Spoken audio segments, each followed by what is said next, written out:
Hey everybody, it's Q&A Friday, and I have some questions here that have been sent to me that these folks would like some answers for, so we're just going to jump right into it. All right, the first one is from rmom516. They begin their conversation telling me that they're one of my subs. Their question is the difference between a get-home bag and a bug-out bag. Okay, so we're just going to jump right into this, okay? I don't want to waste too much time.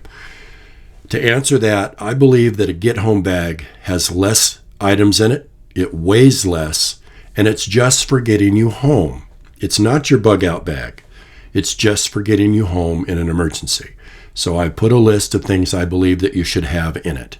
We're going to jump right into it. First and foremost, you need a get-home bag that looks gray man. In other words, it doesn't draw attention to you. It doesn't look like some black ops bag or military bag or whatever. Just something that looks like a book bag, a normal everyday bag that you can throw over your shoulder. I believe you need to have a water bottle in that bag, and in each day before you leave for wherever you're going, you should pour it out and put in fresh water in it. And then leave that alone for an emergency until you get home that night or whatever. Don't drink out of that unless you're positive you're going to remember to fill it and put it back with your bag. You should also have a filtration straw of some kind. I think something like Life Straw, something like that, so that you can drink water directly out of a pond, a river, stream, a lake. I think that's important. Okay, you need a good knife with you, a good size pocket knife for emergencies, for whatever. You need a flashlight. I believe you should have a headlamp as well. A good multi-tool, not one of these little dinky things, just a regular like a Leatherman's tool, a good size Leatherman or Gerber multi-tool, like I showed in my truck. You need a map. I think you should have a map of your state. I think you should have a compass and know how to use it. Binoculars, I think that's important so that you can see, especially if you're trying to get home in some type of bad situation and you're trying to not be seen and when you're making your way home. I think having binoculars is very important. A small pair. You don't need big old scout binoculars. Just get a small pair of binoculars to be able to see something. You should have a backup battery source for your phone. Now, I'm thinking about this for your phone. Assuming that we haven't lost cell power and it's not an EMP, but you're in an emergency and you have to get home, you can buy these little battery packs like the Patriot one you see here on YouTube all the time to be able to charge your cell phone. Okay. I believe you need extra batteries for your flashlight or headlamp as well. You should have a fair amount of 550 paracord. Cordage is always a good thing to make a tent, to tie things up, down, whatever. Some cordage. You need a pair of dry socks that wick away moisture. Always have a good pair of dry clean socks to put on. Okay. I would suggest some wet wipes. They are very good because you're going to get dirty probably. Have a small packet of wet wipes. You can get them at the dollar store or something. And they can also serve as toilet paper if need be. A Ride in the Rain tablet and a pen or a Sharpie. A signaling mirror, I think that's important. If you need to be found and you need help, a signaling mirror and a whistle, emergency whistle. Some Advil or something to take for a headache or some aches and pains. I think some chapstick or Carmex, something like that, some type of lip balm for your lips.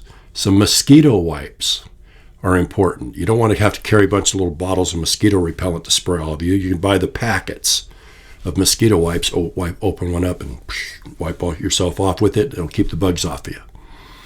A handgun and some extra magazines. That's probably the second most important thing you could have, okay, is a handgun for protection and a couple extra magazines, and practice and know how to use it. I think you need a first aid kit or a very small trauma kit that has like an Israeli bandage or a tourniquet or something in it. Okay, you need a hat or some kind of head covering. I think that's important. Keep the heat off. You need some fire starting tools. I made a list. I'm reading it. Sorry, I didn't want to forget. I'd never remember this off the top of my head. You need some fire starting tools.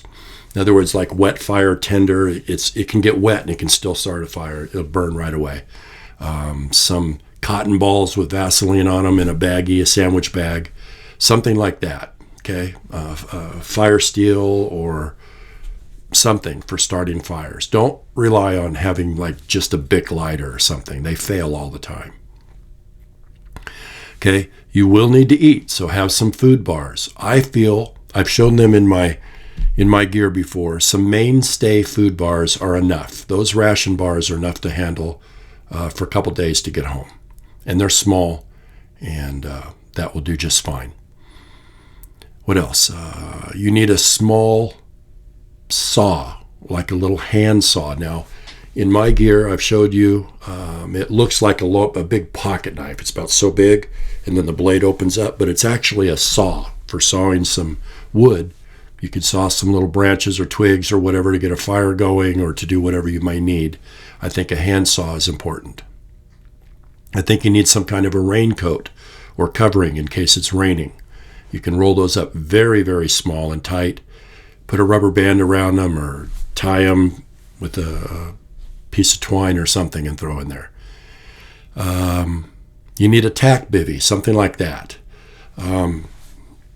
It's just a very small emergency blanket / like you could do like a sleeping bag kind of thing. You need something very small to keep yourself warm and either get into or cover with, like a sleeping bag. Okay? There's different types out there. Search for them, you'll see. They're very, very small and compact, and they're very effective. I think it's important to have a really heavy mill trash bag or couple of trash bags. Fold them up small. You've seen them, the big, thick, black, 40-gallon trash bags. You can use them to put on the ground and lay on top of to keep yourself dry. You could crawl inside of one and pull it over you like a sleeping bag. There's a lot of things you could do with them. I think they're important and you should have some. And lastly, I think I've got this as my last thing, maybe not.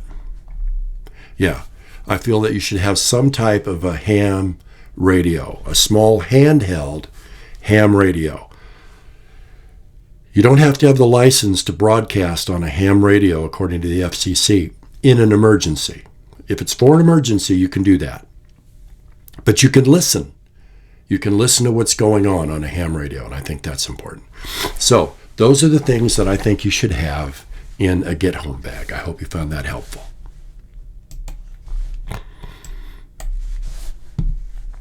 Excuse me, sinus problems today. What else did I have here? It says that they've heard that if the cell phone they have cell or internet goes down, this is a pretty good indicator of something getting ready to happen. Is this an accurate analysis? Yes, I believe it is. If the internet goes down, if it's just off, and it's been an hour or 2 or 3 or 4 and that internet's still off, for me, I personally would be it'd be like a switch that was flipped. It would change my whole way of thinking. Yes, if the internet goes down for any extended period of time, I would be very alert and very much aware of everything going on around me. I would be trying to follow news sources and find out what's going on.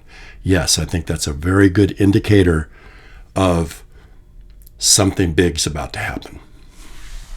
The last question that our mom 516 had asked was,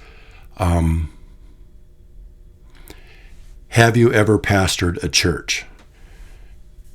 I don't know what brought that question on, but they asked. To answer that question, yes. I pastored a Calvary Chapel home fellowship after my pastoral ordination. A couple years after I was ordained, I pastored this Calvary Chapel home fellowship. We were a ministry outreach of Calvary Chapel, and we did this here in Kansas, but I am not currently pastoring anywhere at this point.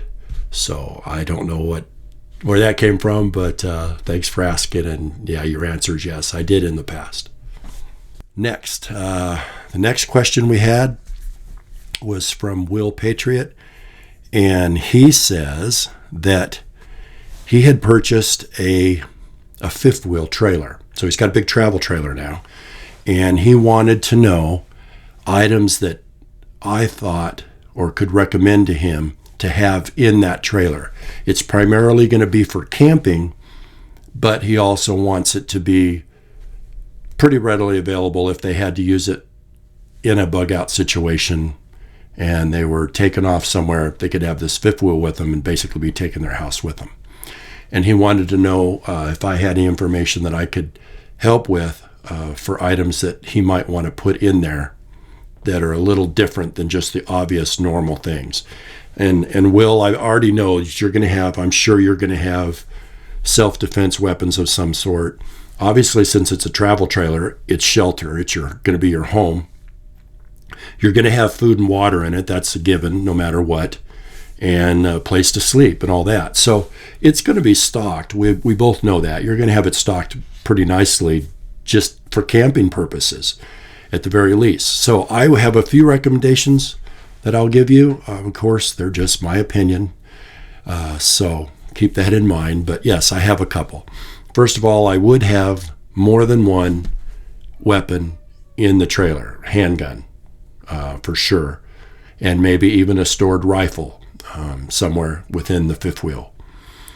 I would have a Berkey water filtration system. Since it's a fifth wheel, it's easy to store those kind of things. You could take the Berkey and mount it. You could literally mount it onto the top of your countertop if you wanted. But I would have a Berkey water filtration system. Since you have a fifth wheel, that's what I would have in there for my water, for emergency water. I would also suggest a ham radio, a nice ham radio, not necessarily a handheld, maybe a base station type. I would get a ham, H-A-M radio. I would suggest a trauma kit or a medical bag, an in-depth, a very well put together trauma kit or a medical bag. Also a FLIR Scout thermal monocular. I know you know what I'm talking about, especially since your past background. Basically it's a thermal heat monocular that you can see. And I think if things were that bad and you took off in your fifth wheel, it would be nice at night to be able to scan your area, and they will pick up, as you know, brother, they will pick up any heat signature whatsoever.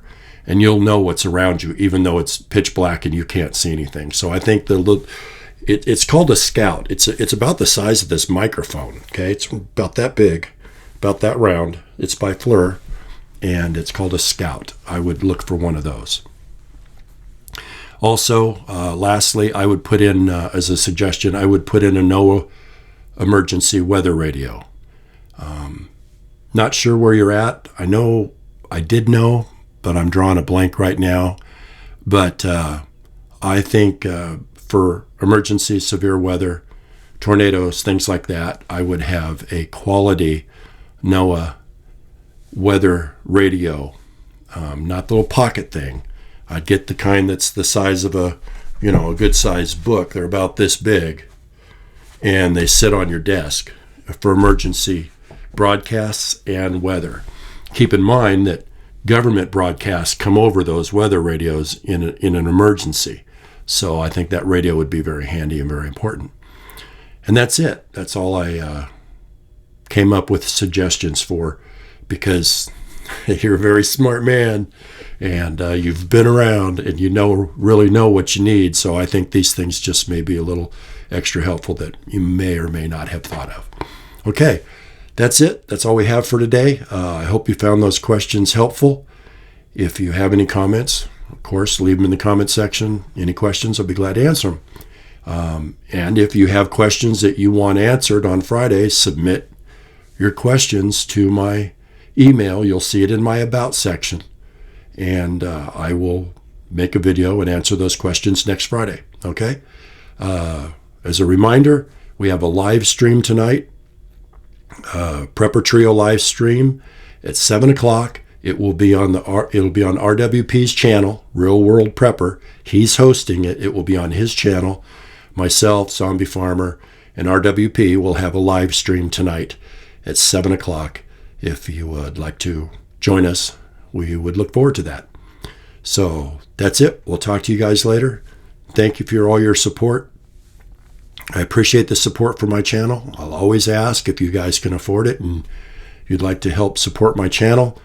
My About section has a PayPal, a Patreon, and then my P.O. Box is there as well if you would rather send something through to my P.O. Box. But that's it. You guys are awesome. I appreciate all of you, and I look forward to talking to you again soon. Take care. Bye.